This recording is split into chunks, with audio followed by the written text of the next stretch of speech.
Hai guys, balik lagi ke VNW Channel. Pada kesempatan kali ini, kita akan bahas alur cerita dari film Moonfall.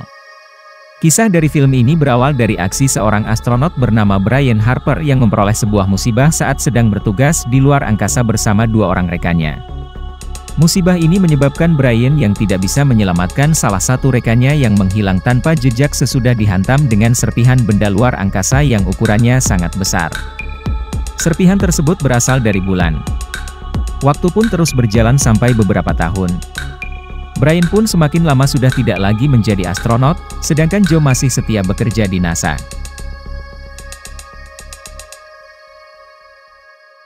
Kemudian, seseorang bernama Casey Houseman tiba-tiba mendapatkan sebuah temuan bahwa bulan berjalan keluar dari orbitnya.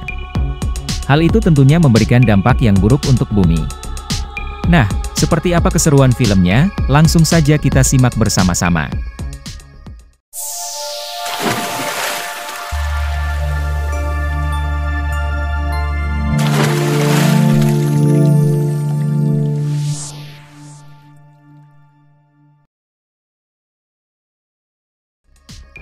Di awal film, kita diperlihatkan sebuah scene yang memperlihatkan keadaan bumi dari luar angkasa dengan 3 astronot yang sedang bertugas dalam misi perbaikan satelit. Tak lama setelah itu, tiba-tiba muncul segerombol partikel hitam yang menyerang mereka, dan membuat Marcus terlempar dari stasiun luar angkasa, dan juga membuat Fowler tak sadarkan diri akibat gelombang dahsyat yang dihasilkan oleh partikel misterius itu. Sementara itu, Brian satu-satunya astronot yang selamat dari peristiwa tersebut. Ia berjanji pada dirinya sendiri akan mengantar Fowler untuk pulang ke bumi. Singkat cerita, 10 tahun telah berlalu, dan scene beralih ke seorang pemuda bernama Dr. Casey Houseman yang menyamar sebagai cleaning service di sebuah kantor untuk mencuri data-data yang dirahasiakan NASA saat kejadian yang menewaskan Marcus di luar angkasa. Dan saat dia menemukan data-data yang akurat, tak satu pun orang yang mempercayainya. Keanehan mulai terlihat saat bulan mulai keluar dari jalur orbit bumi dan berubah arah. Kabar itu datang dari Johnson Space Center, yang mana perusahaan itu bergerak di bidang luar angkasa. Mereka menemukan keanehan saat bulan memuntahkan sebuah spektrum gas dan membuat bulan keluar dari orbitnya. Sementara itu, Dr. Casey Houseman terus mencari cara agar orang-orang NASA percaya padanya. Hingga pada akhirnya ia sadar bahwa sekarang adalah hari astronot. Itu merupakan kesempatan baginya untuk membuat semua orang percaya padanya. Dia bergegas pergi ke sebuah tempat. Ia tahu tempat itu akan didatangi oleh Brian, salah satu astronot yang selamat dari kejadian misterius yang menimpanya beberapa tahun lalu. Tapi lagi-lagi, teori megastruktur dari Dr. Casey Houseman dianggap lelucon oleh Brian. Sesampainya di rumah, Brian mendapat kabar bahwa anaknya yang bernama Sonny ditahan oleh polisi karena dia melakukan kebut-kebutan di jalanan dan juga pemakai obat-obatan terlarang. Saat di pengadilan, Sonny yang harusnya menerima vonis bersalah atau tidak di hari itu, justru ia kembali ditahan 1 minggu dan sidang diundur karena pengacara Sonny menyinggung hakim di sana dengan cara membayarnya. Scene beralih ke Johnson Space Center, mereka kembali menemukan keanehan di bulan. Mereka menemukan lubang kawah raksasa, dan membuat Fowler mengusulkan untuk kembali ke bulan untuk meneliti lebih lanjut. Kabar tentang bergesernya orbit bulan dengan cepat menyebar ke seluruh dunia. Kekacauan mulai terjadi, beberapa penerbangan mulai ditutup, hingga orang-orang mulai meninggalkan kota mereka dan pindah mencari tempat yang lebih tinggi untuk menghindari meluapnya air akibat gravitasi bulan. Teori megastruktur dari Dr. Casey Houseman mulai diberitakan oleh stasiun televisi. Hingga pada akhirnya, Brian mendengar berita itu dan bergegas mencari dokumen yang diberikan oleh Dr. Casey Houseman waktu itu.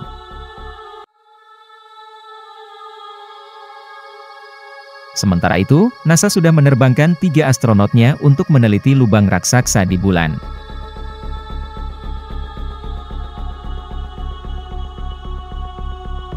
Hari demi hari berlalu, Dr. Casey Houseman terus mengumpulkan orang-orang yang percaya pada teorinya. Hingga dia pun terkejut karena Brian datang menemuinya, dan ingin bicara 4 mata dengannya. Dia ingin mendengar teori megastruktur darinya langsung. Tanpa basa-basi, Dr. Casey Houseman langsung menjelaskan panjang lebar, tapi Brian tak percaya teori seperti itu. Scene kembali ke NASA yang sedang melakukan penelitian di bulan. Mereka menemukan keanehan saat menjatuhkan probe untuk mengukur kedalaman lubang tersebut. Saat mencapai kedalaman 24 km, probe kembali naik, seperti ada yang mendorongnya dari bawah. Dan tiba-tiba, partikel hitam menyembur dari lubang itu dan membunuh astronot itu satu persatu.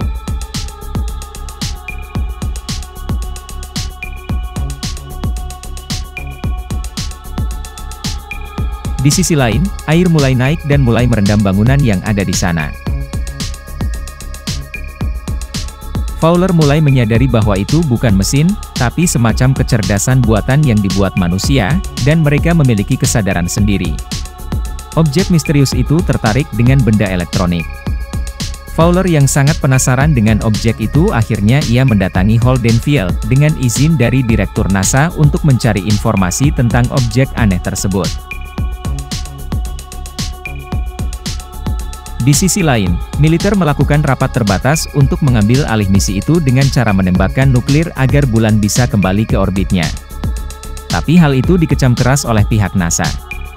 Karena menurut NASA, jika nuklir ditembakkan, maka partikel radioaktif yang dihasilkan nuklir akan membunuh semua orang di dunia.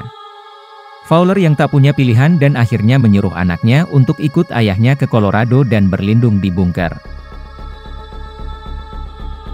Singkat cerita, militer di sana menjemput Brian dengan alasan keamanan nasional. Brian tidak tahu akan dibawa kemana.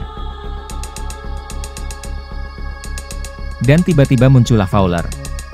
Rekannya saat menjadi astronot dan kini ia menjabat sebagai Direktur NASA.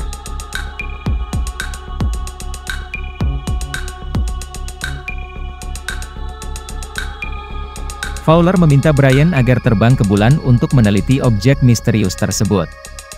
Brian sempat menolaknya, tapi ia berubah pikiran.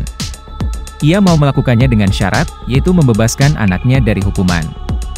Tanpa basa-basi, Fowler langsung menyetujui persyaratan itu dan langsung pergi ke sebuah museum yang menyimpan roket yang pernah mereka bawa. Roket tersebut dibawa dan mulai diperbaiki untuk kembali melakukan sebuah misi penting yang menyangkut keselamatan umat manusia. Brian dan beberapa orang di sana melakukan briefing singkat untuk menghancurkan makhluk misterius itu. Tapi, saat roket belum selesai diperbaiki, tiba-tiba gempa datang dan membuat roket harus kehilangan mesin pendinginnya. Hal itu pun membuat Fowler putus asa dan dengan berat hati ia membatalkan misi ini.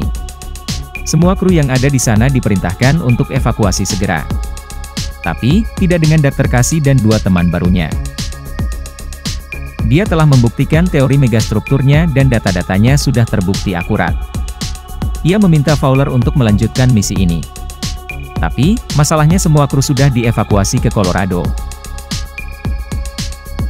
Dan akhirnya, Fowler berubah pikiran dan tetap melanjutkan misi ini meskipun tanpa kru dan hanya dibekali dua mesin yang berfungsi.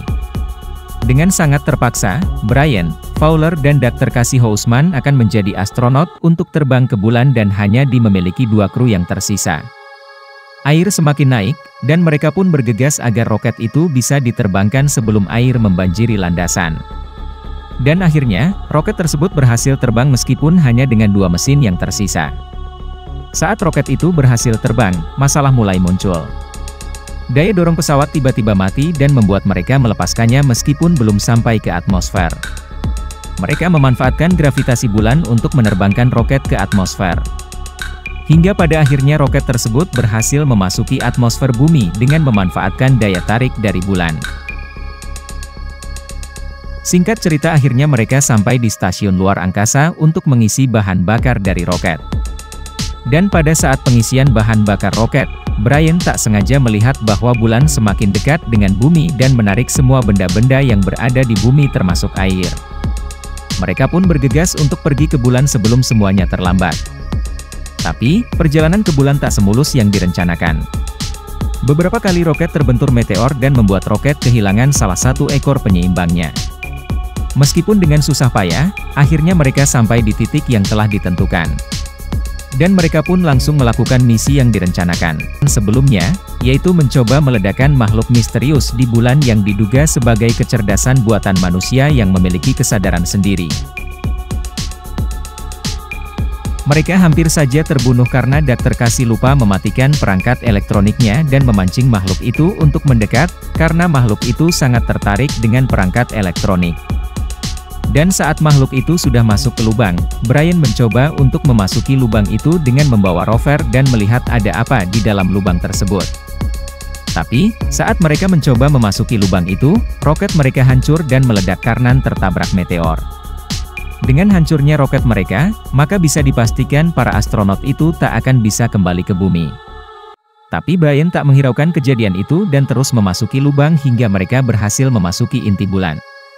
Sesampainya di inti bulan, betapa terkejutnya mereka bahwa teori megastruktur Dr. Cassie adalah benar. Ia mengatakan bahwa bulan hanyalah cangkang, dan inti sebenarnya ada di dalamnya. Dan pada saat mereka memeriksa tempat itu, mereka menemukan mesin raksasa yang diduga sebagai alat untuk menyeimbangkan bulan.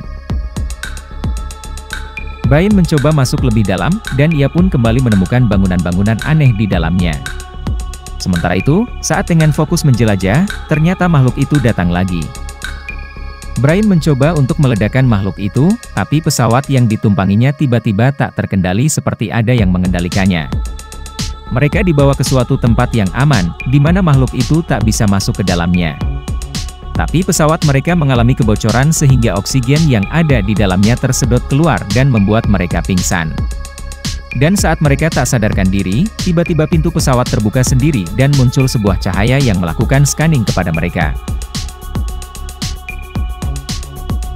Di sisi lain, para militer akan menjalankan rencananya yang sempat ditentang oleh NASA, yaitu meledakkan bulan dengan nuklir. Sang jenderal militer yang ternyata adalah ayah dari Jimmy menghubungi mereka dan meminta mereka untuk mencari tempat perlindungan karena nuklir akan segera diluncurkan. Scene beralih ke astronot yang tiba-tiba mereka bisa bernafas di luar angkasa. Usut punya usut, ternyata cahaya yang melakukan scanning tadi membantu para astronot untuk bisa bernafas di bulan. Tapi, lagi-lagi mereka dikejutkan dengan menghilangnya Brian secara tak terduga. Dan saat mereka mencoba mencarinya, tiba-tiba salah satu pintu terbuka dan seakan-akan menuntun mereka ke suatu tempat. Sementara itu, Brian tersadar di tempat yang berbeda. Saat ia tersadar, ada cahaya putih yang membuatnya mengingat kembali kenangan indah bersama anaknya. Tapi Brian sadar bahwa ini bukan kenangan indahnya. Dia pun bertanya siapa yang menciptakannya. Dan betapa terkejutnya Brian, ternyata yang menciptakannya adalah nenek moyangnya yang hidup miliaran tahun lalu. Dia menceritakan kemajuan teknologi nenek moyangnya yang sangat berkembang di planet mereka. Dia juga menjelaskan bahwa nenek moyangnya juga berhasil membangun koloni di luar angkasa dengan alat yang dibuat. Mereka berhasil membuat dunia yang indah dan harmonis dan dikendalikan oleh sistem komputer yang melayani mereka dalam kehidupan sehari-hari. Dan mereka menyebutnya sebagai kecerdasan buatan. Hingga pada akhirnya, kecerdasan buatan yang diciptakan nenek moyangnya tiba-tiba memiliki kesadaran sendiri dan mereka berbalik melawan umat manusia. Kecerdasan buatan itu berubah menjadi kawanan yang tak terbatas jumlahnya. Mereka menolak diperbudak oleh spesies yang dianggapnya lebih rendah darinya. Kecerdasan buatan memulai perang dan menghancurkan kehidupan biologis demi menyelamatkan setiap ancaman terhadap keberadaannya. Tiba-tiba hologram Sony muncul di depan Brian. Ia menjelaskan bahwa ia telah diprogram untuk menceritakan umat manusia asal-usul planet bumi. Ia menceritakan bahwa nenek moyangnya berhasil kabur ke ujung galaksi dan membuat struktur planet baru yang dioperasikan oleh kecerdasan buatan yang jinak. Sementara itu, Fowler dan Dr. Cassie dituntun untuk menuju ke Brian yang sedang berada di alam bawah sadar. Brian yang tersadar langsung menyusun rencana untuk menyelamatkan alam semesta dari kecerdasan buatan. Dan betapa terkejutnya mereka, ternyata pesawat yang tadinya rusak, kini telah diperbaiki oleh sistem bulan.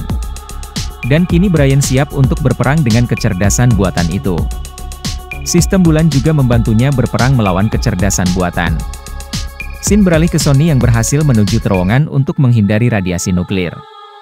Tapi tiba-tiba sebuah meteor menghampirinya dan membuat Sony terpental. Di satu sisi, para militer akan menembakkan nuklir karena bulan sudah memasuki atmosfer. Tapi tiba-tiba Jenderal berubah pikiran karena percaya bahwa mantan istrinya yaitu Fowler akan menyelamatkannya. Sementara itu, Brian tengah berjuang di bulan. Ia mencari tempat aman untuk menyiapkan bahan peledak. Brian berencana mengorbankan dirinya sebagai umpan untuk menyelamatkan alam semesta dari kehancuran. Tapi diam-diam Dr. Casey mengorbankan dirinya sendiri sebagai umpan untuk menggantikan Brian. Dan saat kecerdasan itu memakan umpan, Dr. Casey dengan segera meledakkannya. Sementara itu jarak bulan dengan bumi sudah sangat dekat. Hal itu membuat Fowler dan Brian punya peluang untuk kembali ke bumi. Setelah kejadian itu bumi berangsur-angsur membaik dan Sonny juga ditemukan.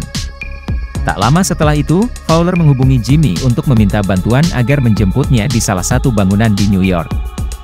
Dan akhirnya, kedua astronot itu ditemukan, dan film pun berakhir.